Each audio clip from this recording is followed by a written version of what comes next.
Welcome back. Jubilee Hills ఎన్నిక ప్రచారం ఊపందుకుంది. ప్రధాన పార్టీల నేతలందరూ కూడా జూబ్లీహిల్స్ నియోజకవర్గంలోనే మోహరించారు. ర్యాలీలు, సభలు, సమావేశాలు, ఆదేశాలు. ఒకవైపు మనం చూస్తున్నటువంటి సిచ్యువేషన్, విమర్శలు కొన్ని సందర్భాల్లో తారాస్థాయికి చేరుతున్నటువంటి క్రమము కనిపిస్తోంది. గెలుపు మాదంటే మాది అని ధీమా వ్యక్తం చేస్తున్న పార్టీల ప్రతినిధులు మనతో పాటు ఉన్నారు. వారి వాయిస్ తీసుకుందాం. ఎలా ఉంది ప్రస్తుతం, అంటే వాళ్లకు ప్రజల నుంచి ఎటువంటి, జూబ్లీహిల్స్ ఓటర్ల నుంచి ఎటువంటి స్పందన వస్తోంది ఏంటి అన్నటువంటి ధీమా వారి మాటల్లోనే తెలుసుకుందాం. సుమిత్ర గారు, వీరు బీఆర్ఎస్ సీనియర్ నాయకురాలు. నమస్తే అండి, వెల్కమ్ టు ద డిబేట్. నమస్తే అండి. నమస్తే. దిలీప్ ఆచారి గారు, వీరు బీజేపీ సీనియర్ నాయకులు. నమస్తే అండి దిలీప్ ఆచారి గారు. మానవతరాయ్ గారు, వీరు కాంగ్రెస్ సీనియర్ నాయకులు. మానవతరాయ్ గారు నమస్తే అండి, వెల్కమ్ టు ద డిబేట్. చెప్పండి, ముందుగా దిలీప్ ఆచారి గారు మీ దగ్గర నుండే స్టార్ట్ చేస్తాను. ఈ 2 సార్లు వాళ్ళకి అవకాశం ఇచ్చారు కాబట్టి ఈసారి మాదే అన్నటువంటి ధీమా వ్యక్తం చేస్తున్నారు. మరోవైపు నిన్న కిషన్ రెడ్డి గారు మాట్లాడుతూ ధైర్యం ఉంటే సన్నబియ్యం పథకాన్ని రద్దు చెయ్యండి చూస్తా, అంటే గతంలో సీఎం గారు మాట్లాడినటువంటి సందర్భంలో ఒకవేళ వాళ్ళు అధికారంలో ఉంటే ఇవన్నీ వచ్చేవి కావు అన్న విధంగా మాట్లాడినటువంటి దాన్ని ఇప్పుడు ఒకవేళ గెలిపిస్తే రద్దు చేస్తామన్న దాంతో మాట్లాడి వాళ్ళు వస్తే రద్దు చేయండి చూస్తామన్న విధంగా దీన్ని డైవర్ట్ చేస్తుంది బీజేపీ అని చెప్పేసి కాంగ్రెస్ అంటుంది. నమస్తే అండి మీకు, అదేవిధంగా హెచ్ఎన్ టీవీ ప్రేక్షకులకి, కో ప్యానలిస్టులకి గుడ్ మార్నింగ్. Good morning. ముందుగా విశ్వ విజేతలైన మన మహిళా క్రికెట్ జట్టుకి భారత్ తరఫున శుభాకాంక్షలు, భారతీయ జనతా పార్టీ తరఫున, మన తెలంగాణ తరఫున శుభాకాంక్షలు తెలియజేస్తున్నాం. చాలా ఆనందంగా ఉంది. ఆనందకరమైన క్షణాలు. మనము కొత్తగా మహిళా క్రికెట్ ప్రపంచం కూడా తలెత్తుకొని చూసే విధంగా, భారతదేశం తలెత్తుకొని గర్వంగా ఉండే విధంగా మేము ఫీల్ అవుతా ఉన్నాం. వారికి మరొకసారి హృదయపూర్వక శుభాకాంక్షలు. నమస్తే. ఇప్పుడు జూబ్లీహిల్స్ ఎన్నికలు జరుగుతా ఉన్నాయి. జూబ్లీహిల్స్ ఎన్నికల్లో రేవంత్ రెడ్డి గారి ప్రచారం ప్రారంభమైంది. ప్రారంభం కాగానే మొదలుపెట్టిన అంశాలు వివాదాస్పదమైన అంశాలు. వారికి వ్యక్తిగతంగా ఏమైనా ద్వేషం ఉండని, పార్టీల పైన ఏమైనా ద్వేషం ఉండని, లేదనుకుంటే పార్టీలలో ఉండే నాయకుల పైన ఏమైనా ద్వేషాలు ఉండని, కానీ ఆ ద్వేషం కాస్త, వ్యక్తిగత ద్వేషం కాస్త దేశం పైన కూడా ద్వేషించే స్థాయికి దిగజారిపోతున్నారు రాజకీయ పార్టీగా అని అంటే మనం ఏ విధంగా అర్థం చేసుకోవాలనో చూడండి ఒకసారి.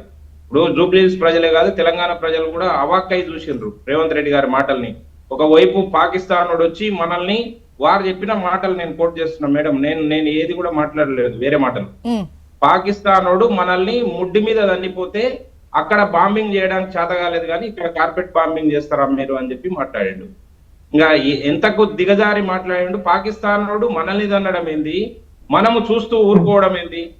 గర్వకారణం, భారతదేశానికి ఒక గర్వకారణమైన ఆపరేషన్ సింధూర్ని, మన వీర సైనికుల ఆత్మస్థైర్యాన్ని దెబ్బతీసే విధంగా వారు దిగజారుడు మాటలు మాట్లాడారు. దాన్ని మొత్తం భారతదేశం తీవ్రంగా ఖండించింది. మేము ఈ దిగజారుడు రాజకీయాలు చేయొద్దు అని చెప్పి మరొకసారి కాంగ్రెస్ పార్టీకి హెచ్ఎంటీవీ ద్వారా విజ్ఞప్తి చేస్తున్నాం.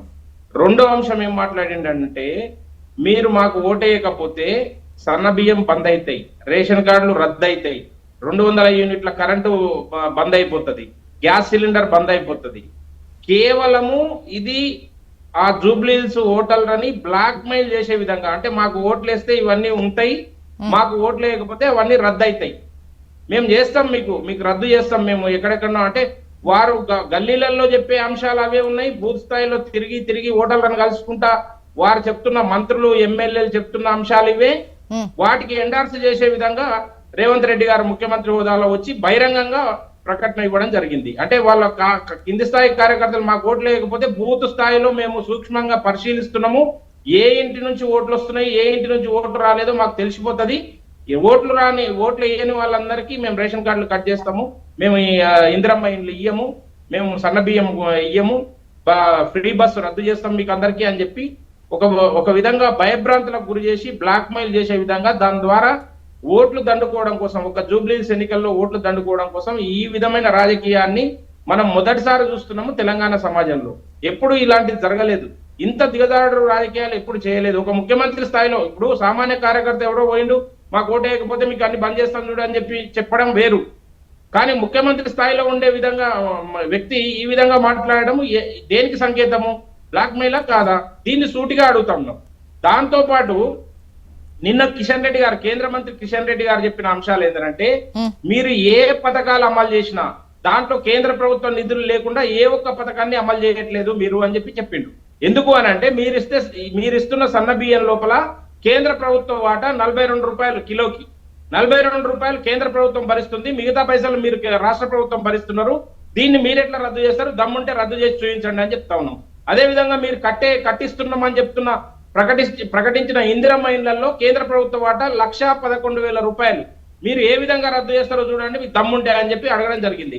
కనుక ప్రజల పక్షాన మాట్లాడుతున్నాం, ప్రజల గొంతుకగా ఉన్నాం కాబట్టి. ఇప్పుడు దిలీపాచారి గారు, సన్న బియ్యం అనేది ఇక్కడ రాష్ట్ర ప్రభుత్వ చొరవతో వస్తుంది. బియ్యం ఇస్తారు కానీ సన్న బియ్యం కాన్సెప్ట్ అని మాత్రం ఇక్కడ రాష్ట్ర ప్రభుత్వానికి సంబంధించిందే కదా. అంటే బియ్యం రద్దు చేస్తాము అన్నది కాదు. ఒకటి, ఈ ఎన్నికల కోసం దీన్ని రద్దు చేస్తాము అని అనడం మాత్రం ఎవరు కరెక్ట్ అని అనరు. కాకపోతే ఈ సన్న బియ్యం, దొడ్డు బియ్యం, ఈ బియ్యానికి సంబంధించినటువంటిది తెలంగాణ రాష్ట్రంలోనే సన్న బియ్యం వస్తుంది కదా. సన్న బియ్యమా దొడ్డు బియ్యమా దేశవ్యాప్తంగా 80 కోట్ల మందికి కేంద్ర ప్రభుత్వము కరోనా వచ్చిన సందర్భం నుంచి ఈ బియ్యం ఇవ్వడం మొదలైంది.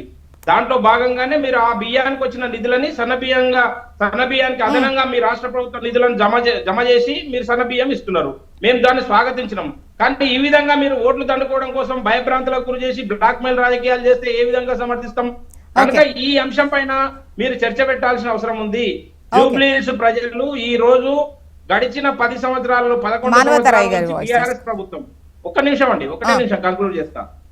గడిచిన 11 సంవత్సరాల నుంచి బీఆర్ఎస్ ప్రభుత్వంలో గెలిచిన పెద్దలు ఏం చేయలేదు, ఇప్పుడు గెలుస్తామని చెప్తున్న పెద్దలు కూడా ఏం చేయరు అని చెప్పి ఆ జూబ్లీహిల్స్ ప్రజలు ఒక నిర్ణయానికి వచ్చారు. కాబట్టి ప్రత్యామ్నాయ శక్తిగా భారతీయ జనతా పార్టీ ఉంది కాబట్టి భారతీయ జనతా పార్టీ మానవతరాయ్ గారు, జూబ్లీహిల్స్ ఓటర్లను బ్లాక్ మెయిల్ చేస్తున్నారా? ఒకవేళ కాంగ్రెస్ ఓడిపోతే ఈ పథకాలన్నీ రద్దయితాయని. బ్లాక్ మెయిల్ కాదండి, బ్లాక్ మెయిల్ చేయాల్సిన అవసరమే మాకు లేదు. అసలు మేము ఓటమి గురించి ఆలోచించట్లేదు. మెజారిటీ ఎంత, 50,000 60,000, దాని గురించి ఆలోచిస్తున్నాం. ఎటువైపు చూసుకున్నా కాంగ్రెస్ గెలుపుకు పుష్కలంగా అవకాశాలు కళ్ళ ముందు కనపడుతున్నాయి. అభ్యర్థి తీసుకున్నా బీసీ బిడ్డ నిల్చోబెట్టినాం, అక్కడ బీసీల ఓట్లు అత్యధికంగా ఉన్నాయి. అదేవిధంగా ఈ ఎంఐఎం మాకు మద్దతిస్తుంది, మైనార్టీల ఓట్లు ఉన్నాయి. అన్ని రకాలుగా మాకు కలిసి వచ్చే అంశం. అదేవిధంగా మా సంక్షేమ పథకాలే మమ్మల్ని గెలిపిస్తాయి. ఆ నియోజకవర్గంలో 4 లక్షల ఓట్లు సుమారు ఉంటే 1 లక్ష మంది లబ్ధిదారులు ఉన్నారు. అక్కడ ఒక రేషన్ కార్డులు 10 ఏళ్లలో వాళ్ళకు పాప బీఆర్ఎస్ వాళ్ళకి ఇవ్వడం చేతగాలే 42 పైసలు అని చెప్తున్నారు వాళ్ళు. మరి మిగతా సన్న బియ్యం అనేది ఈ రాష్ట్రంలో ఉన్నది. మేము రేషన్ కార్డులు 14,197 రేషన్ కార్డులు ఇచ్చినాం. మార్పులు చేర్పులు 8,000 మంది కుటుంబ సభ్యుల్ని రేషన్ కార్డులో చేర్చినాం. రేషన్ కార్డు అనేది పేదవాడికి ఆత్మగౌరవం. రేవంత్ రెడ్డి మాకు ఆత్మగౌరవాన్ని ఇచ్చిండు, పలు సంక్షేమ పథకాలని అర్హుల్ని చేసిండు, మాకు దేవుడు రేవంత్ రెడ్డి అని చెప్పి ఆ బస్తీ ప్రజలు చెప్తున్నారు మేము ప్రచారానికి పోతుంటే. అదేవిధంగా ప్రతి నెల 23,000 క్వింటాల పైచిలకు సన్న బియ్యం అక్కడ పేద ప్రజలకు మరి చౌక దుకాణాల్లో పంచుతున్నాం అక్కడ. అదేవిధంగా బంజారా హిల్స్, జూబ్లీ హిల్స్లో బడాబాబులు ఏ అన్నం తింటున్నారో ఇవాళ వాళ్ళ ఇళ్లలో పనిచేసే బస్తీ ప్రజలు కూడా అదే అన్నం తింటూ సమానత్వాన్ని పొందుతున్నారు. రేవంత్ రెడ్డి మాకు సమానత్వాన్ని కల్పించిండు, సన్నబియ్యం పెట్టిండు, మా కడుపు నింపిండు అని చెప్పి ప్రజలంతా సంతోషంగా ఉన్నారు. సన్నబియ్యం అనేది తెలంగాణలో ఉన్నది, మొన్న పక్క రాష్ట్రంలో కూడా లేదు. చంద్రబాబు నాయుడు గారే స్వయంగా కేబినెట్ సమావేశం పెట్టి తెలంగాణని నమూనాగా తీసుకొని మనం కూడా సన్నాలకు ప్రోత్సాహాలు ఇవ్వాలా, సన్నాలకు ప్రోత్సాహాలు ఇవ్వటం వల్ల అత్యధికంగా బంట మూలంగా ఈ సన్నాలనే రేషన్ దుకాణాల్లో ఇచ్చేసి సన్న బియ్యం పేద ప్రజలకు ఇస్తే మంచి చేసే వాళ్ళు అవుతాం, తెలంగాణను ఆదర్శంగా తీసుకోవాలని చెప్పి పక్క రాష్ట్రాలని చెప్తుంటే వీళ్ళు 11 ఏళ్లుగా బీజేపీ కేంద్ర మంత్రిగా ఉన్నాడు ఆయన కిషన్ రెడ్డి గారు. ఏం చేశారని అడుగుతున్నాను నేను. తెలంగాణ రాష్ట్రానికి కానీ హైదరాబాద్కు కానీ ఏం చేశారు మీరు ఓట్లు అడగడానికి అంటున్నా. కాబట్టి మేము ఏమంటున్నాం, 25,000 మంది పైచీలకు గృహజ్యోతి పథకం కింద 200 యూనిట్ల లబ్ధి పొందుతున్నారు. అక్కడ 19,500 మంది దాదాపు 500కే సబ్సిడీ సిలిండర్ పొందుతున్నారు. ఆరోగ్యశ్రీ, కళ్యాణ్ లక్ష్మి, షాదీ ముబారక్, ఆ ఉచిత బస్సు ప్రయాణాన్ని మహిళలు అత్యధికంగా, అంటే నగరం కాబట్టి అక్కడ ఉన్నటువంటి ప్రజలందరూ కూడా ఈధర్ నుంచి ఆధరికి వ్యాపారాల రీత్యా, ఉద్యోగాల రీత్యా కళాశాలకు పోయే అమ్మాయిలు ఈధర్ నుంచి ఆధరికి కోర్టు ఉమెన్స్ కాలేజ్ నుంచి జూబ్లీహిల్స్ కి ఇట్లా రకరకాల కళాశాలకు. మానవతరాయ్ గారు, ఇవన్నీ ఉన్నాయి, సంక్షేమాలే గెలిపిస్తాయి అన్నప్పుడు అంటే ఎందుకు ఈ ఒకవేళ కాంగ్రెస్ ఓడిపోతే ఇవి రద్దయ్యేటువంటి అవకాశం ఉంటది, ఈ మాటలు అనేది ఎందుకు మరి? అంటే వాళ్ళకు పేదవాళ్ళ కడుపు నిండుతుంటే బీఆర్ఎస్ బీజేపీ ఈ ఒక్క సీటుతోని అధికారానికి వచ్చిన ఇబ్బంది ఏం లేదు కాంగ్రెస్ కోల్పోవడం కాదు కదా, ఈ విధంగా ప్రచారం చేస్తారు వాళ్ళు, ఈ విధంగా అభివృద్ధికి అడ్డుపడతారు. కాబట్టి ప్రజలారా అప్రమత్తంగా ఉండని చెప్తున్నాం. వీళ్ళు గతంలో ఈ విధంగా అసలు ఇవ్వని వాళ్ళు ఇవాళ దీన్ని అడ్డుకునే ప్రయత్నం చేస్తున్నారు. మీరు చల్లగా ఉంటే వాళ్ళు తట్టుకోలేకపోతున్నారు అని చెప్పి ప్రజల్ని అప్రమత్తం చేస్తున్నాం తప్ప గెలుపుపై మాకు ఉన్నది ఆలోచన అలసత్వం లేకుండా. అందుకే అహర్నిశలు మంత్రులు నాయకులు అందరూ కూడా అక్కడ పనిచేస్తున్నాం. అలసత్వం వద్దని ముఖ్యమంత్రి గారు చెప్తున్నారు. అలసత్వం ప్రదర్శించకండి, ఇంకా వేగంగా పనిచేయండి, ప్రజల్లోకి వెళ్ళండి, 100 మందికి 2 నాయకులు చొప్పున తీసుకోండి, కలవండి, ఓటర్లు కలవండి, మనం చేసే కార్యక్రమాలు చెప్పండి అని చెప్తున్నారు. కాబట్టి మా సన్యాసి మఠాలు కాదు, కాంగ్రెస్ పార్టీ అనేది సన్యాసి మఠం కాదు, ఒక రాజకీయ పార్టీ. ప్రత్యర్థుల ఎత్తులను చిత్తులు చేసే విధంగా, వాళ్ళకు పై ఎత్తులు వేసే విధంగా, ప్రజల హృదయాలను చూరగొనే విధంగా, మరింత బలంగా వాళ్ళలో పోయే విధంగా మేము ముందుకు పోతాం. అయినా కానీ మాకు వచ్చిన డోకా లేదండి. మొన్న పార్లమెంట్ ఎన్నికల్లో మాకు వచ్చిన ఓట్లు 85,000 పైసలకు వచ్చినాయి. అదేవిధంగా అంతకుముందు అసెంబ్లీ ఎన్నికల్లో అజారుద్దీన్ గారు 2వ స్థానంలో 16,334 ఓట్లతో ఓడిపోవడం జరిగింది. కాబట్టి ఈ రేవంత్ రెడ్డి గారి యొక్క పరిపాలన, కాంగ్రెస్ ప్రభుత్వం పనితీరు, అక్కడ ఉన్న అభ్యర్థి నవీన్ యాదవ్, ఇప్పుడు మా బలగం నవీన్ యాదవ్ తోడైంది. తప్పకుండా గతంలో నవీన్ యాదవ్ 45,000 ఓట్లు వచ్చినాయి, ఒకసారి 18,000 ఓట్లు వచ్చినాయి. ఈసారి అన్ని రకాలుగా అవకాశాలు కనపడుతున్నాయి. కాబట్టి మా బలగం తోడైంది. కాబట్టి పక్కా కాంగ్రెస్ పార్టీ గెలవబోతుంది. మా ఆలోచన మొత్తం కూడా 50,000 60,000 అనే దానిపైన దూసుకుపోవాలి కాంగ్రెస్ ప్రభుత్వం, అదేవిధంగా ప్రజల్లో అనేది చెప్పి ఆలోచన చేస్తున్నా తప్ప ఓటమి గురించి మాత్రం ఎక్కడ కూడా ఆలోచన చేయట్లేదు. ఇది అర్థం చేసుకోవాలి. దయచేసి రకరకాల అంశాలు తీసుకొస్తున్నారు. ఒకసారి ఓట్ల చోరీ అన్నారు, ఓట్ల చోరీ అని వాళ్ళు దూకున్న వాళ్ళే పడ్డారు. 20 లక్షల ఓట్ల చోరీ చేసింది 2018లో కేసీఆరే దొడ్డిదారిలో గెలిచిండని చెప్పేసి ఆయన మన ఇప్పుడున్నటువంటి ఎన్నికల కమిషన్ కేంద్రానికి లేఖ రాసిండు. ఎన్నికల సంఘంలో సంబంధించినటువంటి మొత్తం ఓట్లను వాళ్ళు 2015 నుంచి 21 వరకు వాళ్ళ ప్రైవేట్ సంస్థలకు తీసుకున్నారు. ఎన్నికల సంఘం దాంట్లో ఉండాల్సినటువంటి ఓట్లను వాళ్ళు తీసుకున్నారు, ఫోటోలు కూడా మార్పింగ్ చేశారు అని చెప్పి ఇప్పుడున్నటువంటి ఎన్నికల కమిషన్ అక్కడ లేఖ రాసిండు. గతంలో ఎన్నికల కమిషన్ నిజంగానే 20 లక్షల ఓట్లు మాయమైనవి అని చెప్పి ఆయన క్షమాపణ చెప్పిండు రజత్ కుమార్ గారు. ఆ తర్వాత ఆయనకు పెద్ద పదవి ఇచ్చారు నీటిపారుదల శాఖలో.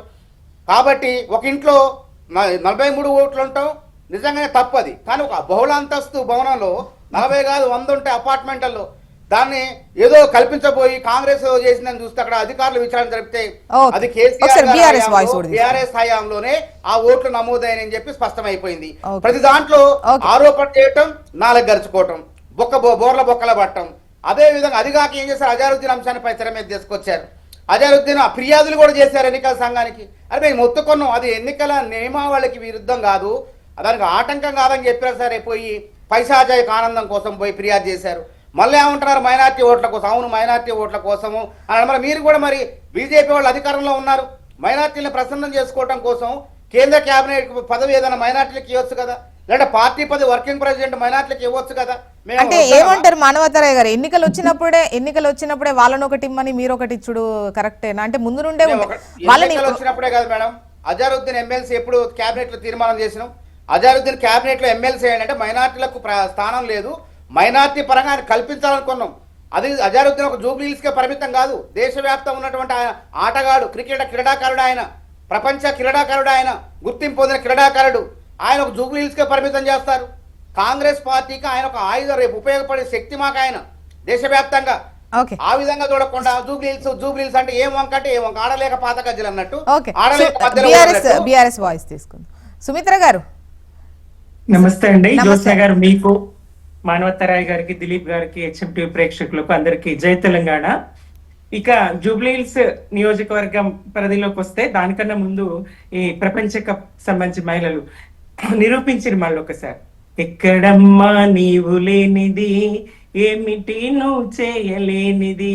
ఎస్, మహిళ తలుచుకుంటే ఏదైనా చేయగలుగుతుందని నిరూపించిన సందర్భంగా ఈ సంతోషాన్ని పంచుకుంటూ జూబ్లీహిల్స్ నియోజకవర్గ పరిధికి వస్తే గనక రేవంత్ రెడ్డి గారు ఎంత నిస్సిగ్గుగా ఉట్టి అందలేదు కానీ స్వర్గం ఎంత పార్టీ తిన్నట్టు ఆయన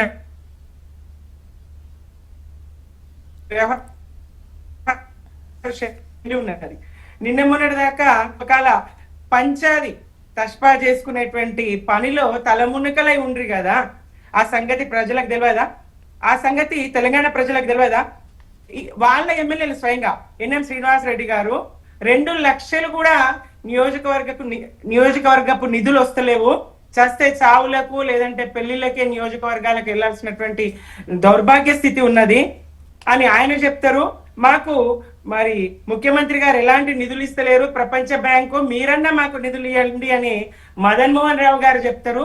వాళ్ళు ఇద్దరే చెప్పుడు కాదండి, స్వయంగా ముఖ్యమంత్రి గారే నన్ను ఓషినారు పైసలు లేవు, ఏం చేసుకుంటారో చేసుకోండి, ఖజానా ఖాళీగా ఉన్నది, మరి ఆదాయం లేదు, ఎట్లా చేద్దాం, నన్ను అమ్ముకుంటారా, కోసుకొని తింటారా, మరి ఎక్కడికన్నా వెళ్తే బ్యాంకులకు వెళ్తే చెప్పుల దొంగల్లాగా చూస్తున్నారు ఢిల్లీకి వెళ్తే అని చెప్పేసి పరిస్థితి బాగలేదని ఆయన్నే చెప్పి ఇవాళ జూబ్లీహిల్స్ నియోజకవర్గాన్ని అభివృద్ధి చేస్తాం, అది చేస్తాం, ఇది చేస్తాం, ఇన్ని 100 కోట్లు ఇచ్చినాం, అన్ని 100 కోట్లు ఇచ్చినాం అని చెప్పి 100 కోట్లు మీరు ఖర్చు పెట్టడం కాదు, 1000 కోట్లు మేము ఖర్చు పెట్టినాం నియోజకవర్గ అభివృద్ధికి. మేము చేసినటువంటి పని 1000 కోట్లు. ఇవాళ లేదో మీరు సన్న బియ్యం ఇస్తున్నామని మీరు చెప్పడం, దాంట్లో 42 రూపాయలు మావే అని కేంద్రం చెప్పడం, మరొకవేళ నిజంగానే అవి నాణ్యమైన బియ్యమే అయితే ప్రజలు ఎందుకు ఇవాళ వాటిని అసలు బాగాలేవు, సంతృప్తి లేదు ప్రజలకు, సన్న బియ్యం పట్ల ప్రజలకు సంతృప్తి లేదు. ఈ 42 రూపాయలు కేంద్రం వాటా అయితే రాష్ట్రం వాటా ఎంతనో కలిపి నగదును బదిలీ చేయగలరా? ఒకటి, రేషన్ కార్డులు ఇవ్వలేరు అని మానవతారాయ్ గారు అంటారు. 6.5 లక్షల రేషన్ కార్డులు రాష్ట్ర వ్యాప్తంగా మేము ఇచ్చినామండి. మేము ప్రచారం కోసం కాదు, ప్రజలకు పని చేయడం కోసం ఉన్నామండి. మేము చేసినటువంటి పనులు చెప్పుకోలేము. మీరేంది ఒక్క రేషన్ కార్డు కూడా ముఖ్యమంత్రి గారి చేతి మీదుగానే ఇస్తారు. ఇది ఎంతవరకు న్యాయం అండి? రేషన్ కార్డులు కొత్తగా కాంగ్రెస్ ప్రభుత్వం వచ్చి మొదలు పెట్టిందా? ఇంతకు ముందు రేషన్ కార్డులు రాష్ట్రంలో లేవా? ఏ రాష్ట్రంలో లేవా? ఇది ఎక్కడిది? సన్న బియ్యం మేము మరి హాస్టళ్లలో గురుకులాల్లో ఎన్ని ఏళ్ళ దశాబ్దాల తరబడి కాంగ్రెస్ పాలించలేదా?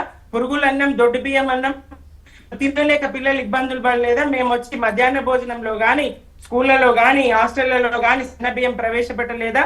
క్రమక్రమంగా ప్రజలకు అందుబాటులోకి తెచ్చే ప్రయత్నం చేయలేదా? మేము చేసినటువంటి అభివృద్ధి, మేము చేసినటువంటి సంక్షేమము నియోజకవర్గంలో, జూబ్లీహిల్స్ నియోజకవర్గంలో అందని ఇల్లు లేదండి, పొందని వ్యక్తి లేరండి. ప్రతి ఇంటికి మా బీఆర్ఎస్ సంక్షేమం అందింది, కేసీఆర్ గారి పాలనా ఫలాలు అందినాయి. ఆ నియోజకవర్గానికి 100 కోట్ల అభివృద్ధి మేము చేసి ఉన్నాం. ఒక జూబ్లీహిల్సే కాదు, రాష్ట్ర వ్యాప్తంగా చూసిన అనేక ప్రజా సంక్షేమము, అభివృద్ధి 2 కళ్ళలాగా కేసీఆర్ పాలన ఉంది. ఆ రకంగా దేశంలోనే నంబర్ 1 స్థాయికి. ఇప్పుడు ఈ 22 నెలల పాలనలో రేషన్ కావచ్చు, ఉచిత విద్యుత్ కావచ్చు, ఫ్రీ బస్ కావచ్చు, మహిళలకు ఫ్రీ బస్సు కావచ్చు, సబ్సిడీ కావచ్చు, గ్యాస్ సబ్సిడీ 500లకు సిలిండర్ కావచ్చు, ఇవి అంటే ఈ పథకాలు మాకు ఖచ్చితంగా మా వైపే ఓటర్లు ఉండేలా చేస్తాయన్నది కాంగ్రెస్ కాన్ఫిడెన్స్. వాళ్ళు ఇవ్వట్లేదా? హెచ్చరికలు ఏంటండి? ఈ దిగజారినతనం ఏంటి? ఈ హెచ్చరికలు ఏంటి? ప్రజల్ని బెదిరిస్తారా మీరు? ప్రజల ఓట్లతో గెలిచి ప్రజల ఓట్లతో గద్దె మీద కూర్చొని ప్రజల్ని బెదిరించే స్థాయికి కాంగ్రెస్ ఉంటారా? ఇదెక్కడ న్యాయం? ప్రజలు గుర్తించరా?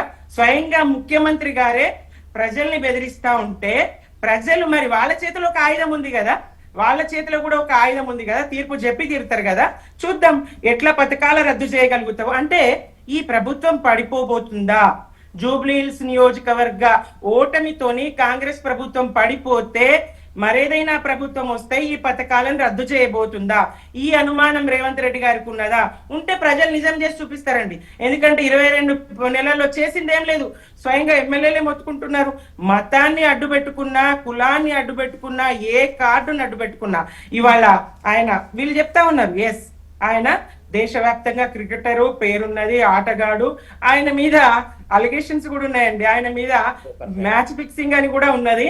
మరి ఆయన ఇది తీసుకోవద్దు. నిజంగా మైనారిటీలకు మేలు చేయడము, లేదంటే మైనారిటీల ఆత్మ గౌరవాన్ని నిలబెట్టాలనుకుంటే ఈ 6 నెలల మంత్రి పదవిని ఆయన అంగీకరించకూడదు. అంగీకరించిందంటే ఆయనకి ఇది కొత్త కాదు, అవమానాలు కొత్త కాదు. ఆయన ఎందుకంటే మ్యాచ్ ఫిక్సింగ్ ఇట్లాంటి అంశాలు ఇంకా నడుస్తూనే ఉన్నాయి, కోర్టుల్లో కేసులు ఉండనే ఉన్నాయి. ఇప్పుడు ఎన్నికల వరకే మంత్రి పదవి ఉంటది అంటారా? అంతే. 6 నెలల ఏ రకంగా చూసినా ఆయన ఒక పార్టీ పరంగా పోటీ చేసిన వ్యక్తి. గవర్నర్ కోటాలో ఇదివరకే తిరస్కరణకు గురైండ్రు కదా, దాసో శ్రవణ్ గారు గాని, కుర్రా సత్యనారాయణ గారు గాని, పార్టీలకు సంబంధించిన వ్యక్తులను వీళ్ళే కేసేసిండ్రు కదా. మరి పార్టీకి సంబంధించిన వ్యక్తికి, పార్టీ తరపున పోటీ చేసిన వ్యక్తికి వీళ్ళు మంత్రి పదవి ఇస్తే మళ్ళీ అది గవర్నర్ కోటా ఎట్లయితుందండి? కాబట్టి గవర్నర్ కోటాలో అది ఆమోదం పొందే ప్రసక్తి లేదు. ఒకటి. ఇంకా అభ్యర్థి విషయానికి వస్తే వీళ్ళు గొప్పలు చెప్తా ఉన్నారండి. అభ్యర్థి కార్పొరేటర్ గా కూడా గెలవని వ్యక్తి అండి. 3 సార్లు ఓటమిని చవి చూసిండు, ప్రజలు తిరస్కరించిండ్రు. ఆ కుటుంబం ఏంటి, కుటుంబ నేపథ్యం ఏంటి అన్ని తెలిసిన వాళ్ళు మొన్నటి ఏదైతే నామినేషన్ ర్యాలీ ఉన్నదో ఆ ర్యాలీలో ఎవరున్నారు ఆయన వెంట, అది చూడలేరా? ఎన్నికల కమిషన్ కానీ పోలీస్ వ్యవస్థ కానీ చూడలేరా వాళ్ళు? మరి బైండ్ ఓవర్లు చేయించలేదా? వెంట ఉన్న వాళ్ళు స్వయంగా వాళ్ళ తండ్రిని వాళ్ళ తమ్ముడు బెదిరిస్తాడు, ఆయన బెదిరిస్తాడు, సవాల్ పోవు ఇక్కడి నుంచి అంటాడు. మరి గెలవక ముందే 3 సార్లు ఓడిన అభ్యర్థికే ఇంత బెదిరింపులు ఉంటే రేపు పొద్దున గెలిస్తే నియోజకవర్గం పరిస్థితి ఏంటి? మరి ఈ 22 మాసాలలో చేయనటువంటి అభివృద్ధి ఇక ముందు చేస్తారని రాష్ట్ర వ్యాప్తంగా ఏం చేసిరండి ఈ నియోజకవర్గానికి చేయడానికి? ఇప్పటికిప్పుడు మేము 200 కోట్లు ఇచ్చినాం, 100 కోట్లు ఇచ్చినాం అనేది ఉత్త బాకావుదుడే కదా. 2 లక్షలే ఇవ్వలేకపోతున్నారు అని ఎమ్మెల్యేలే స్వయంగా చెప్తున్నారు, వాళ్ళ పార్టీ వాళ్ళే స్వయంగా చెప్తున్నారు. ఒకరు ప్రపంచ బ్యాంకుకు లేఖ రాస్తారు, ఒకరేమో ఇప్పుడు సుమిత్ర గారు వాళ్ళు అధికారంలో ఉన్నారు, ఈ 2 ఏళ్లలో చెయ్యింది, మరి 3 ఏళ్లలో ఏం చేస్తారంటే ఇప్పుడు అధికారంలో లేరు. ఒకవేళ బీఆర్ఎస్ కానీ బీజేపీకి కానీ వస్తే అంటే ఓన్లీ అడగడం మాత్రమేనా, పోరాటం కోసం మాత్రమేనా, వాళ్ళ వాయిస్ వ్యతిరేకత వినిపించడం కోసం మాత్రమే బీజేపీ ఆర్ బీఆర్ఎస్ కోటేయాలా? ఎస్, ప్రజల వాయిస్ వినిపించడానికి ఒకటి, ఈ వీళ్ళకు రెఫరెండంగా ఒకటి. ఈ పాలన సరిగా లేదు, కాంగ్రెస్ పాలన, రేవంత్ రెడ్డి పాలన తీరు సరిగా లేదు, ఇది ప్రజా పాలన కాదు ప్రజా కంటక పాలన. ఇందాక చంద్రబాబు నాయుడే స్వయంగా సన్నాలకు మనం ప్రోత్సాహకాలు ఇవ్వాలి, పక్క రాష్ట్రాన్ని చూడాలి, నేర్చుకోవాలన్నారని మానవతారాయ్ గారు చెప్తున్నారు. హాస్యాస్పదం అండి, సిగ్గుచేటు. రైతులను ఎంత దోకా చేసిరండి. యాసంగి సన్నవడ్లకు వానకాలం సన్నవడ్లు కళ్ళాల్లోకి వచ్చిన సందర్భంగా కూడా ఇంకా కూడా యాసంగి సన్నవడ్లకు బోనస్ ఇవ్వలేదు. రైతులు గోసపడతలేరా? యూరియా అందివ్వలేరు. ఎక్కడ ప్రోత్సాహకం? రైతుల వెన్నువిరిచింది కదా కాంగ్రెస్ ప్రభుత్వము. ఒక వర్గానికైనా మేలు చేసింది? ఏ వర్గానికి మేలు చేసింది? 2 సంవత్సరాల నుంచి లేనిది ఇప్పటికిప్పుడు మైనారిటీల మీద ప్రేమ ఉట్టుకొచ్చిందా? బీఆర్ఎస్ ప్రశ్నిస్తే భయమేసిందా? వెన్నులో వణుకు మొదలైందా? మైనారిటీకి ఎట్లా ఇచ్చిండ్రు? ఇక కిషన్ రెడ్డి గారు అంటారు ఆయన మీరు మైనారిటీకి సంబంధించిన ఇష్యూలు ఎవరైతే దానికన్నా బీజేపీ ఎక్కువగా అడిగినట్టున్నారు. లేదండి, మేమేకగా మా వర్కింగ్ ప్రెసిడెంట్ కేటీఆర్ గారు పదే ఒక్క ఎమ్మెల్సీ అయినా ఉన్నారా, ఒక్క మంత్రి అయినా ఉన్నారా అని మేము పదే ప్రశ్నించడం. కిషన్ రెడ్డి గారు ఇప్పుడు మాట్లాడుతున్నారు బియ్యం రద్దు చేస్తారా చెయ్యండి అంటే, బియ్యం ఇస్తున్నది అని ప్రజలకు చెప్పడం. ఇద్దరు అక్కడ ఆయన ఎవరైతే మంత్రి పదవి ఇచ్చారో హజారుద్దీన్ గారి మీద మ్యాచ్ ఫిక్సింగ్ కేసులు ఉంటాయి. ఇక్కడ ఈ 2 పార్టీల మధ్య మ్యాచ్ ఫిక్సింగ్ అనేది రాష్ట్ర ప్రజలకు క్లియర్ గా అర్థం అవుతుంది. ఓకే, అంటే ఇప్పుడు కిషన్ రెడ్డి గారు అన్నది ఒకవేళ కొంతమందికి తెలియని వాళ్ళకు ఉంటే ఇప్పుడు సన్న బియ్యం ఇస్తున్నారని కిషన్ రెడ్డి గారు అనౌన్స్ చేస్తున్నారని చెప్తున్నారు మీరు. ఎస్, 100% సన్న బియ్యం ఇస్తుంది కాంగ్రెస్, రద్దు చేస్తుంది. మళ్ళా అగో రేవంత్ రెడ్డి గారు అన్నారు రద్దు చేస్తుంది. ఎట్లా రద్దు చేస్తారు అంటే ప్రభుత్వం పడిపోతుందా? ఈ ఉప ఎన్నికతోని ప్రభుత్వం పడిపోతుందనే భయం కాంగ్రెస్ ఉన్నదా? దిలీపాచారి గారు నేనేమంటున్నా, వీరు అధికారము అండగా ఉంది అని చెప్పి మేము ఇవి రద్దు చేస్తామని చెప్పారు. ఇప్పుడు ప్రశ్నిస్తుందండి, మేము ఏం అడుగుతున్నాం, సూటిగా అడుగుతున్న అంశాలు 2-3 అంశాలు ఉన్నాయి కాంగ్రెస్ పార్టీని. కాంగ్రెస్ పార్టీ 22 నెలల కాలంలో జూబ్లీస్ లో కూడా మహిళలు ఉన్నారు కదండి, జూబ్లీస్ లో కూడా యువకులు ఉన్నారు, జూబ్లీస్ లో కూడా నిరుద్యోగులు ఉన్నారు, జూబ్లీస్ లో కూడా పెళ్లి చేసుకున్న వాళ్ళు ఉన్నారు, పెళ్లి చేసుకోవాల్సిన యువతి యువకులు ఉన్నారు. మరి వారికి ఇచ్చిన వాగ్దానాల గురించి ఎందుకు మాట్లాడతలేరండి మీరు? మేము ఇంత మంది మాకు లబ్ధిదారులు ఉన్నారు ఆ నియోజకవర్గంలో అని చెప్తా ఉన్నారు కదా, మరి మహిళలు లేరా ఆ నియోజకవర్గంలో? మహిళలు ఉంటే మరి వారికి 2500 రూపాయలు ఇస్తున్నావు కదా పెన్షన్, ఎందుకు ఇస్తలేవు? యువకులు ఉన్నారు కదా, యువకులకు నిరుద్యోగ భృతి ఇస్తున్నావు కదా, ఎందుకు ఇస్తలేవు? యువకులకి యువతులకి స్కూటీలు ఇస్తున్నావు కదా. మొన్ననే భారతీయ జనతా పార్టీ ఆధ్వర్యంలో మొత్తం మహిళా లోకం యువతులందరూ స్టూడెంట్స్ అందరు కదిలొచ్చిర్రు, ఆ స్కూటీని బండి మీద పెట్టి ఊరేగించారు, ఎప్పుడు ఇస్తావు స్కూటీ అని చెప్పి. మరి దీనికి సమాధానం ఎవరు చెప్తారు? మీరు అప్పనంగా వచ్చిన వాటి గురించి చెప్తా ఉన్నారు కానీ ఇవ్వాల్సినవి గ్యారంటీల రూపంలో మీరు వాగ్దానం చేసినవి ఎందుకు ఇస్తలేరు అని చెప్పి జూబ్లీహిల్స్ సమాజం ప్రశ్నిస్తుంది. దానికి మీ దగ్గర సమాధానం ఎక్కడ ఉన్నది? ఎందుకు ఇవ్వలేకపోతున్నారు? మీరు ఇన్ని ఇస్తున్నా, ఇప్పుడు కంటోన్మెంట్ లో గెలిస్తే 4000 కోట్ల 2000 కోట్ల రూపాయల ఖర్చు పెట్టినాం ఈ సంవత్సరం కాలం లోపల అని చెప్పిండు కదా. మరి 2000 కోట్ల రూపాయలు ఒక్క కంటోన్మెంట్ లోనే ఖర్చు పెడితే జూబ్లీహిల్స్ లో 8000 కోట్లు ఖర్చు పెట్టినావు నువ్వు. నీ నియోజకవర్గంలో ఎన్ఎస్ శ్రీనివాసరెడ్డి గారు ప్రశ్నిస్తున్నారు కదా, 2 లక్షలు కూడా గతి లేవు మా దగ్గర, అభివృద్ధి నిధులు లేవు నియోజకవర్గానికి అని చెప్పి. మరి కంటోన్మెంట్ లో 2,000 కోట్ల రూపాయలు ఇచ్చిన మా ఈ ప్రభుత్వ పెద్దలు అదే మహబూబ్నగర్ లో ఎందుకు ఇవ్వలేకపోతున్నాడు? ప్రశ్నిస్తున్న ఆ కాంగ్రెస్ పార్టీ ఎమ్మెల్యేలకు ఎందుకు ఇవ్వలేకపోతున్నాడు? కాంట్రడిక్షన్ ఉందా లేదా జ్యోత్స్న గారు? మేము ఏమంటున్నామనంటే మీరు అన్ని కళ్ళబొల్లి కబుర్లు చెప్పి ఏ ఏ ఏ టైంలో ఏ ఏషమేయాలనో మీకు బాగా తెలుసు.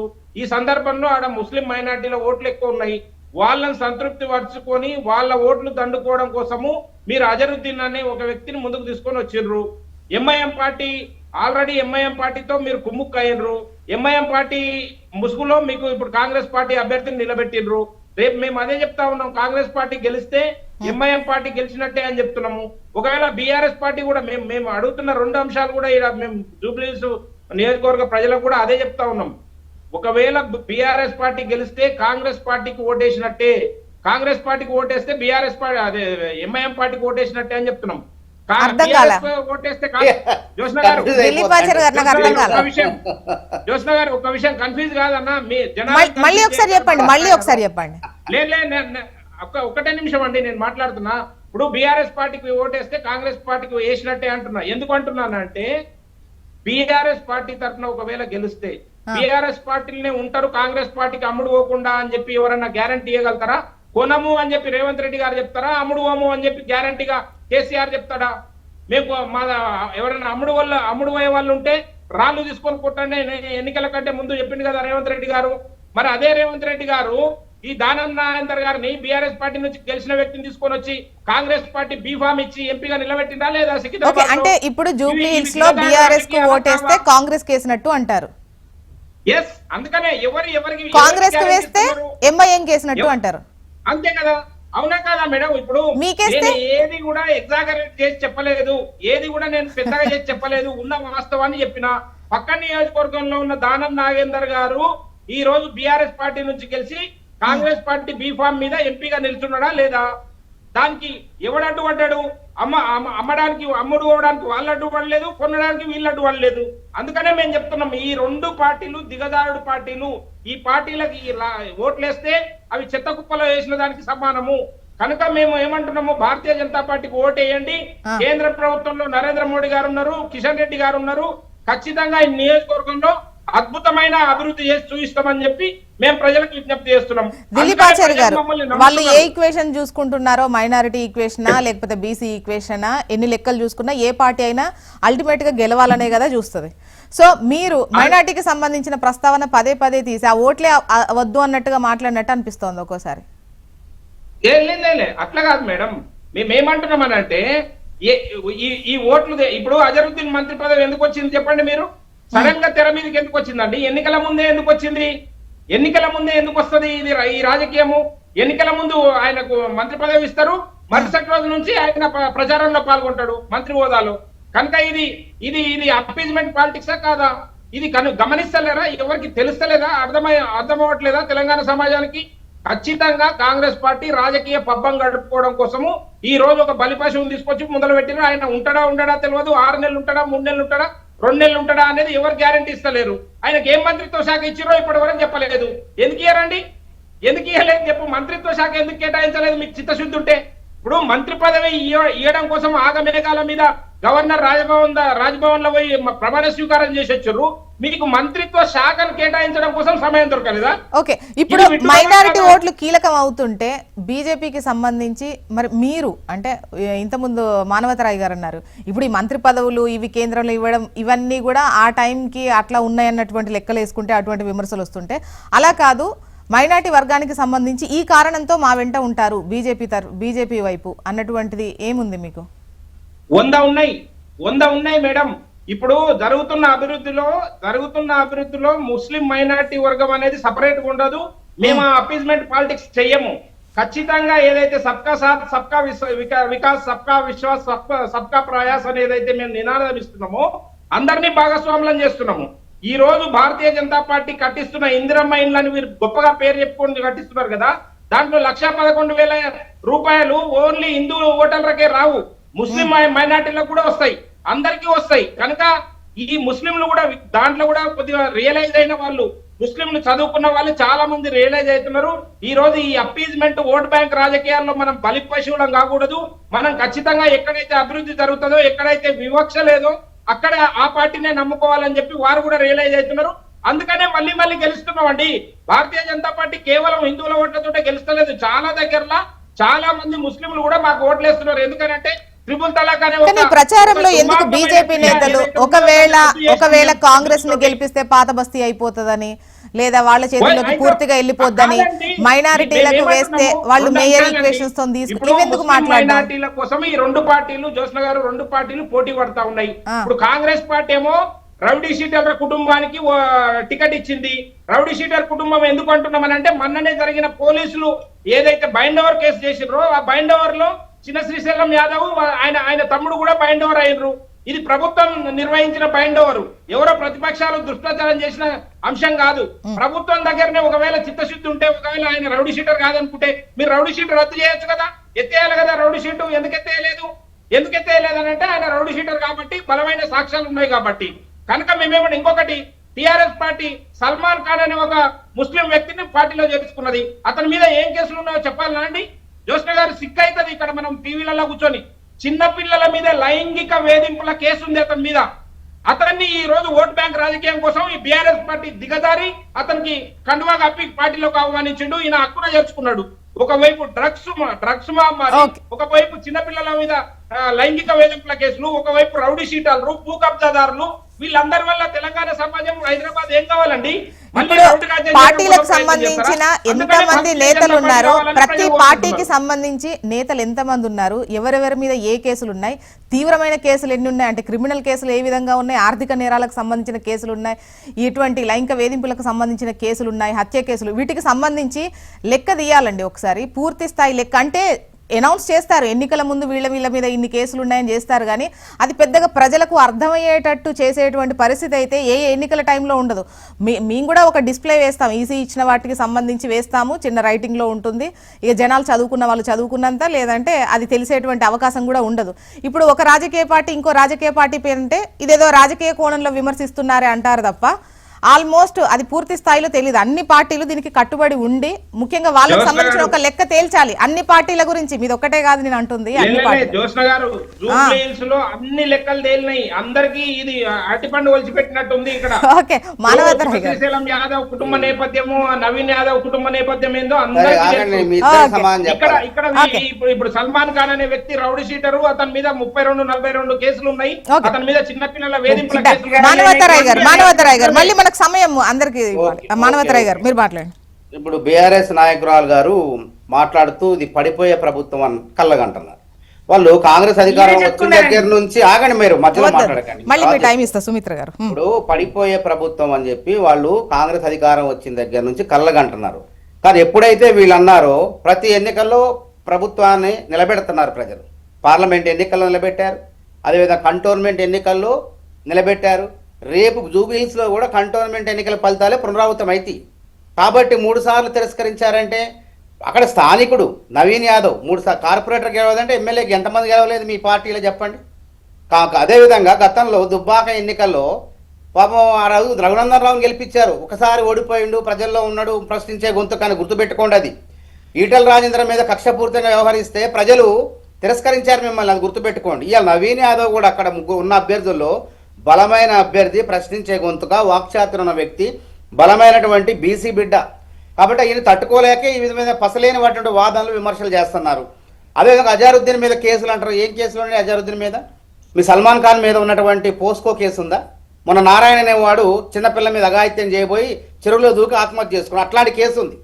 అట్లాంటి వాడిని పార్టీలో చేర్చుకుంటారండి? 40 కేసులు ఉన్నాయి సల్మాన్ ఖాన్ మీద. 40 మధ్యలో మాట్లాడకండి. తలసాని శ్రీనివాస్ యాదవ్ ఆయన శుద్ధపూసన? ఆయన ఎమ్మెల్యే కాలేదా? Rowdy sheeter Talasani Srinivas Yadav. Rowdy sheeter ఎవరు? ఇలా మామే అవుతారు కదా, బంధువు అవుతారు కదా, మరి ఆయన మీద కేసులు ఉంటే సరిపోద్దా? తలసాని ఆలుగడ్డ సీన్ అంటారు మోండా మార్కెట్లో ఆయన్ని, సికింద్రాబాద్లో. ఆలుగడ్డ సీను రౌడీ షీటర్ అయిండు, ఎమ్మెల్యే అయిండు, తెలుగుదేశంలో మంత్రి అయిండు, తెలుగుదేశంలో గెలిచి మీ పార్టీలో కూడా మంత్రి అయిండు. ఇక మాట్లాడదామా? కేసీఆర్ గారి మీద కేసులు లేవా? పాస్పోర్ట్ కేసు ఢిల్లీలో అరెస్ట్ కాలేదా? మా సత్యనారాయణ రావు గారు దివంగత నేత విడిపించుకురాలేదా? ఎందుకండి వీటి గురించి మాట్లాడతారు? ఏదైనా మీరు చేసిన దాని గురించి మాట్లాడండి. గురువింద కింద లెక్క మాట్లాడితే దిలీప్ గారు అన్నారండి. ఎక్కిరిస్తే ఆ విషయాలు దిలీప్ గారికి చెప్పండి. మిమ్మల్ని కూడా ఎక్కిరిస్తారు మీరు అట్లా. ఇద్దరు కలిసి- కాబట్టి కేసులు మీ మీద ఉన్నాయి, మీ నాయకుల మీద ఉన్నాయి, ఈ పరిగణలోకి రావు. అక్కడ బస్తీ ప్రజలు ఏం కోరుకుంటారు? మాకు అందుబాటులో ఉండే నాయకుడు కావాలని కోరుకుంటారు. అది అర్ధరాత్రి అయినా అపరాత్రి అయినా తలుపు కొడితే స్పందించేవాడు నవీన్ యాదవ్, శ్రీశైలం యాదవ్ అని చూస్తారు. కాబట్టి ఇవన్నీ వదిలిపెట్టేసి ఇక దీన్ని అడిదిప్పి ఇడిదిప్పి పనికి మాలినటువంటి వాదనలు తీసుకొచ్చేసి సమయం వృధా చేసే ప్రయత్నం దయచేసి చేయకండి. దానివల్ల ప్రజలు ఓట్లు పడవు, మంత్రాలకు చింతకాయలు రాలవు. ఇట్లాంటి సానుభూతి ఈ విధంగా మత కల్లోలాలకు చిచ్చుపెట్టే చర్యలకు కన్నీళ్లకు ఓట్లు పడవండి. ఇది గుర్తుపెట్టుకోండి. కంటోన్మెంట్లో ఏమైందో అదే అవుతుంది. దివంగత లాసనంతే చనిపోతే ఏమైనా కనిపించిందండి? అదే విధంగా రైతులను ఎవరండి ఏడిపించింది? ఉరి వేసినట్టే అని చెప్పి తన ఫామ్ హౌస్ అత్యధిక ధరకు అమ్ముకున్నది ఎవరండి? ఎవరు అమ్ముకున్నారు? మా ఖమ్మం జిల్లా, నల్గొండ జిల్లా ఆయకట్టులో 15 లక్షల ఎకరాల్లో రైతులు ఉరి వేయకుండా నష్టపోయారు.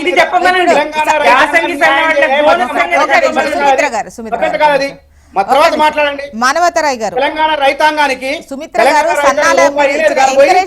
ఎంకరేజ్మెంట్ పై మాట్లాడారు. యాక్చువల్ గా సన్నాల బోనస్ కు సంబంధించి యాసంగి ఇంతవరకు పడలేదు. బోనస్ బరాబర్ బీఆర్ఎస్ వాళ్ళకు కూడా ఇచ్చినాం. పోదాం పదండి, ఎక్కడ రాలేదు చెప్దాం పాండి. 80 లక్షల పంట, 80 లక్షల తర్వాత మాట్లాడండి. సభ్యత, మీరు కొత్తగా చర్చల్లోకి వస్తున్నారు. సాంప్రదాయం పాటించండి. ఎందుకంటే మేము 15 ఏళ్ళు నుంచి చేస్తున్నాం. మీరు అడ్డుపడకండి. ఇట్లా పద్ధతి కాదు ఇది. ఎందుకంటే చిన్నవాళ్ళు కాదు, మీరు టీజీపీఎస్సీ మెంబర్ గా చేశారు. కాబట్టి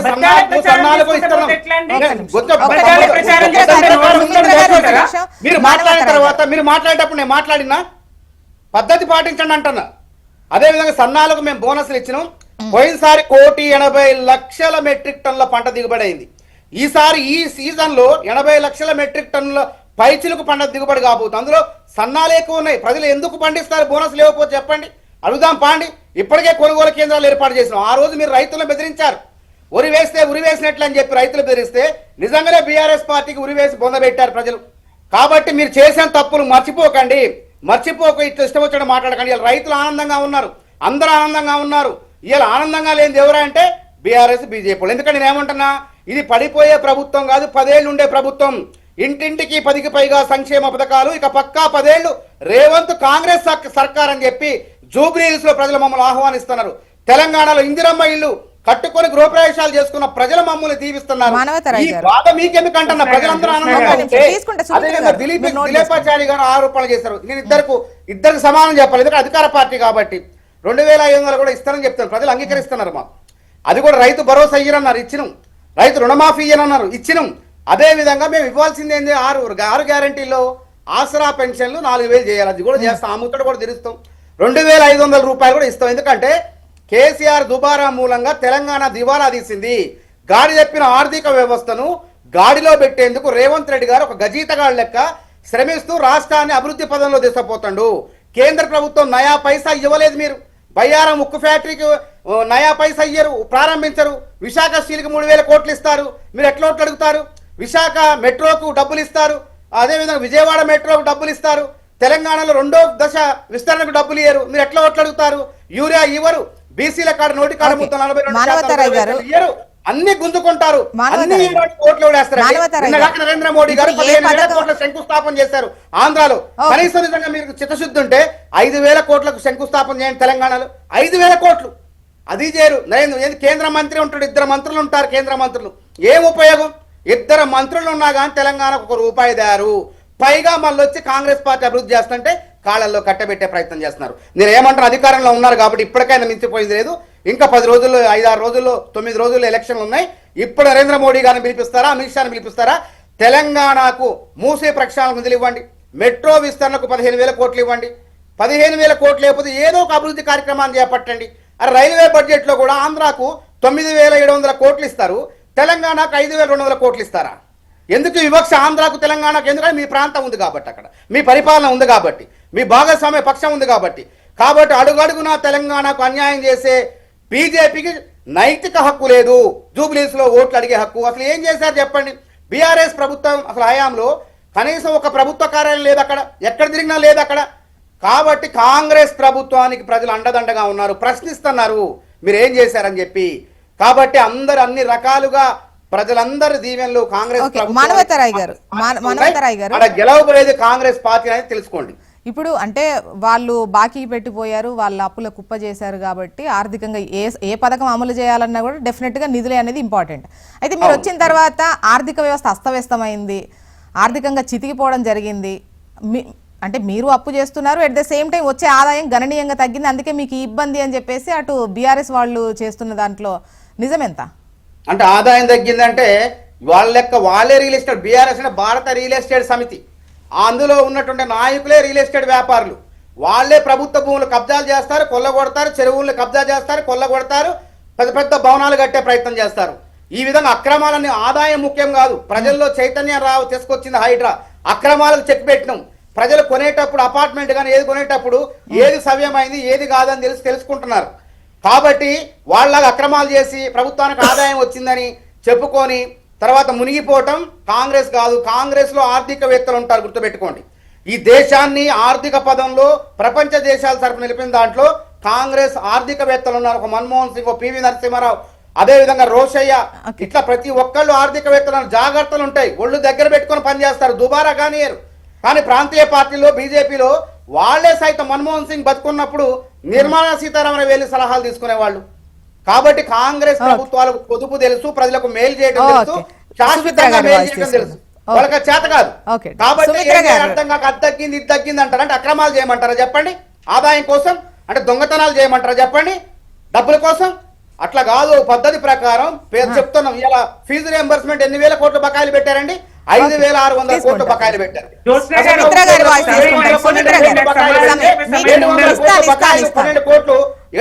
మానవతరాయ్ గారు, సుమిత్ర గారు మాట్లాడండి. ఇవాళ ఫీజులు ఇప్పుడు మొదటిగా మాట్లాడినట్టు చివరిగా మాట్లాడిన అంశం ఫీజు రియంబర్స్మెంట్ విషయానికి వస్తే, గతంలో ఉమ్మడి రాష్ట్రంలో విభజన జరిగినప్పుడు రాలేవా అండి? అప్పుడు మేము పే చేయలేదా, మేము చెల్లించలేదా బీఆర్ఎస్ గా?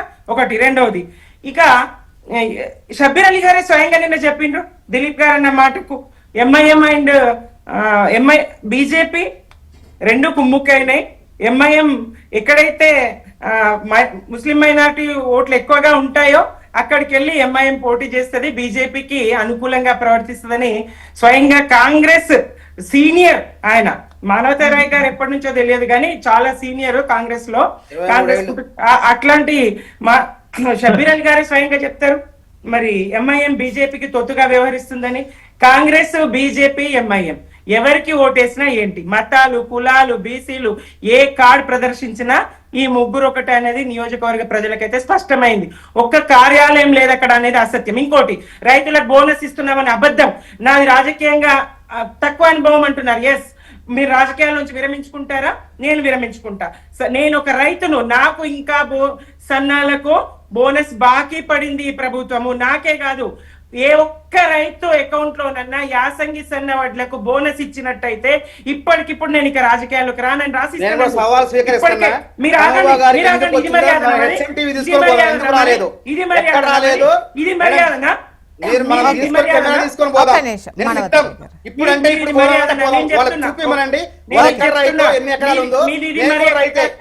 నాకు పొలం ఉంది, కేసీఆర్ గారికి రైతు భరోసా పడిందండి.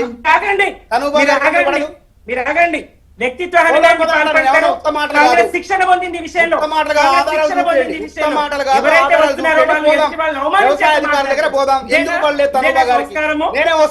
ప్రభుత్వ పాఠశాలకి మేము అక్కడ నూతన భవనాలు, మరుగుదొడ్లు, వాటర్ ప్లాంట్లు 50,94,00,000 రూపాయలు ఆ నియోజకవర్గంలో, జూబ్లీహిల్స్ నియోజకవర్గంలో మేము పెట్టినాం. రెహమత్ నగర్ డివిజన్ లో అంబేద్కర్ స్టడీ సెంటర్ కి 30 కోట్లు పెట్టినాం మేము. ఎర్రగడ్డ డివిజన్ లో తెలంగాణ. వినండి సుమిత్ర గారు, మీ కాన్ఫిడెన్స్ ఏంటో చెప్పండి, ఎందుకంటే ఒక బ్రేకింగ్ వచ్చింది, అది తీసుకుందాము. అంతకన్నా ఏంటో చెప్పండి. ఇప్పుడు బీఆర్ఎస్ కు ఆల్రెడీ మీకు ఒక అవకాశం ఇచ్చారు, అది మీ సీటే అయినప్పటికీ ప్రస్తుతం అధికారంలో కాంగ్రెస్ ఉంది, వాళ్ళ లెక్కలు వాళ్ళకు ఉన్నాయి, ఖచ్చితంగా మా వైపే మేము గెలుస్తామన్న ధీమాలో ఉన్నారు. మీ ఇద్దరికి ఇచ్చారు కాబట్టి మాకే ఇస్తారని బీజేపీ ఉంది. మీ కాన్ఫిడెన్స్ ఏంటో చెప్పండి. కేసీఆర్ గారు చేసినటువంటి దశాబ్ద కాలపు పాలన, రాష్ట్ర పాలన, ఆ నియోజకవర్గానికి చేసినటువంటి అభివృద్ధి, సంక్షేమం మాకు నమ్మకం ఉంది. కేవలం సానుభూతిని మేము ఎట్టి పరిస్థితిలో అంగీకరించాం. సానుభూతి కాదు, తప్పకుండా మహిళలు ఇవాళ ప్రపంచ కప్ గెలిచి చూపించలేరా మహిళలు చేసి చూపించరా? ఇందిరాగాంధీ మహిళ కాదా? ఆమె మహిళ అని సానుభూతి అని ఇట్లాంటి కథలు చెప్పడం ఓకే, చూద్దామండి. 11 జరిగే ఎలక్షన్ లో తెలుస్తుంది. 14న మళ్ళీ మనం మాట్లాడుకునేటువంటి అవకాశం ఉంటుంది సాయంత్రానికి. ఉంది. And thank you so much అండి డిస్కషన్ లో పాల్గొన్నందుకు. బీజేపీ అబద్ధాలను అయితే నియోజకవర్గ ప్రజలు థ్యాంక్ యూ సో మచ్ అండి. సుమిత్ర గారు, మానవతరాయ్ గారు అండ్ దిలీప్ ఆచార్య గారు థ్యాంక్ యూ.